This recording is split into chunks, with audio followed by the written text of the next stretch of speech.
नमस्कार। एक बहुत ही दुखद समाचार है सुशांत सिंह राजपूत के बारे में जो आपने सुनी होगी। इस तरीके से पहले भी बहुत सारे लोगों ने सुसाइड कमिट किया। आपने सुना होगा गुरुदत्त, दिव्या भारती, जिया खान, प्रत्युषा बैनर्जी, और इस साल तो 3 लोगों का अभी तक फिल्म इंडस्ट्री से नाम आप सुन चुके हो। सिर्फ फिल्म इंडस्ट्री से नाम इसलिए आप सुनते हैं क्योंकि ये प्रतिष्ठित लोग हैं, समाचार के थ्रू आप इनके बारे में सुन लेते हैं। लेकिन हिंदुस्तान में 2010 के हिसाब से अगर आंकड़े आप देखें तो 1,34,600 लोगों ने सुसाइड कमिट किया पूरे देश में।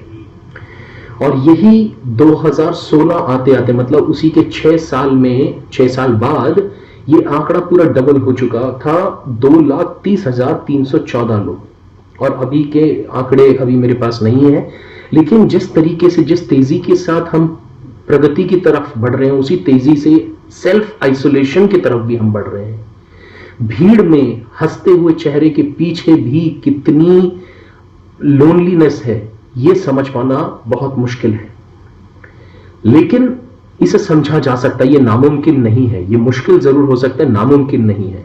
क्योंकि जो हमारे मस्तिष्क में चल रहा है, जो हमारे दिमाग में चल रहा है, वही हमारी बातों के थ्रू, वही हमारे बॉडी लैंग्वेज के थ्रू, हमारे फेशियल एक्सप्रेशन के थ्रू, हमारे एक्टिविटीज के थ्रू समझा जा सकता है। अगर किसी भी व्यक्ति ने पहले कोई सुसाइड कमिट करने की कोशिश की, ऐसे लोग बहुत ही इनके साथ आप बहुत ही सेंसिटिव तरीके से रहिए। इनके बारे में अच्छे तरीके से आप खबर लेते रहिए, इनके साथ बात करते रहिए और क्लियरली बात कीजिए। दूसरे तरीके के व्यक्ति, अगर जिनके फैमिली में ऐसा कोई केस हुआ है, क्योंकि हम अपने फैमिली से, अपने आसपास से देख करके सीखते हैं। और तीसरा, अगर किसी के साथ किसी भी टाइम पे, पूरे लाइफ में किसी भी टाइम पे सेक्सुअल या फिजिकल अब्यूज हुआ हो, तो इस तरीके के लोगों में भी सुसाइडल टेंडेंसी देखी गई है। अब सेल्फ आइसोलेशन क्यों करते हैं? बिकॉज इसके बहुत सारे कारण हो सकते हैं। हो सकता है कि हमारा जो आज की स्थिति है, बहुत से लोग अपना जॉब लूज कर रहे हैं, सोर्स ऑफ इनकम खो रहे हैं, ये एक वजह हो सकती है। दूसरी वजह अपने प्रियजन की मृत्यु हो सकती है। तीसरा, सेल्फ एस्टीम का कम होना, अपना सेल्फ कॉन्फिडेंस, अपना सेल्फ वर्थ कम हो जाना, यह भी हो सकता है। तो इसका इलाज क्या है, समझेंगे कैसे? मैंने आपको बताया कि आप किसी के भी व्यवहार में अगर आप ढंग से उनसे परिचय है आपका, और आप समझ सकते हैं कि पिछले कुछ दिनों से उनका फिजिकल अपीयरेंस भी थोड़ा सा चेंज हुआ है, उनकी नींद की जो पैटर्न है, जो स्लीपिंग पैटर्न है, उसमें चेंज आ जाती है। और यदि वो बहुत हाई रिस्क टेकिंग एक्टिविटीज कर रहे हैं, जैसे कि बहुत ज्यादा अल्कोहल लेना, ड्रग्स लेना, इस तरीके की एक्टिविटीज, या बहुत स्पीड से गाड़ी चलाना, बेवजह चिल्ला मिल्ली करना या इरिटेट होना, अगर ऐसी कोई भी प्रवृत्ति आपको दिखाई देती है अपने आसपास किसी भी व्यक्ति में, आपके लव्ड वंस में, तो बहुत जल्दी उनसे बैठ करके बात कीजिए।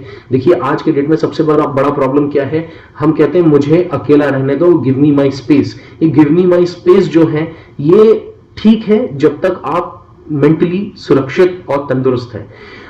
हमें अगर बुखार होता है, खांसी होती है, सर्दी जुकाम, हम डॉक्टर के पास जाते हैं। लेकिन जैसे ही मेंटल हेल्थ की बात आती है तो हम कहते हैं नहीं, मैं पागल नहीं। ये एक स्टिग्मा है, आप इसे समझिए। आपको हो सकता है, क्योंकि शरीर हमेशा ही हैप्पी नहीं रहता या हमेशा ही सैड नहीं रहता है। इसके सब पैटर्न्स होते हैं और पैटर्न्स बनते और बिगड़ते रहते हैं। मैं कोई भी इंसान कभी भी 24 घंटे 365 दिन दुखी नहीं रह सकता, 24 घंटे 365 दिन खुश नहीं रह सकता। आप समझ रहे हैं? तो इस वजह से आपको ये पैटर्न तोड़ने की जरूरत है। अगर कोई दुखी है, कोई आइसोलेटेड है, कोई अकेलापन महसूस कर रहा है, उसके पैटर्न को तोड़ने की बात है। और ये हम बहुत आराम से कर सकते हैं। इसके लिए बहुत ज्यादा पढ़ा लिखा होना, इसके लिए कोई डॉक्टर होना, इसकी जरूरत नहीं है। तो इसीलिए आसपास में जितने भी आपके लोग हैं, सोशल डिस्टेंसिंग कीजिए, लेकिन हार्ट डिस्टेंसिंग मत कीजिए। खुश रहिए, अपने घर में सुरक्षित रहिए, एक दूसरे का सहारा बनिए, और उम्मीद कीजिए, कोशिश कीजिए कि इस तरीके का काम दोबारा ना हो। क्योंकि एक सुसाइड केस आसपास के सभी लोगों को बुरी तरीके से असुरक्षित भाव देता है, उनको बहुत तकलीफ होती है।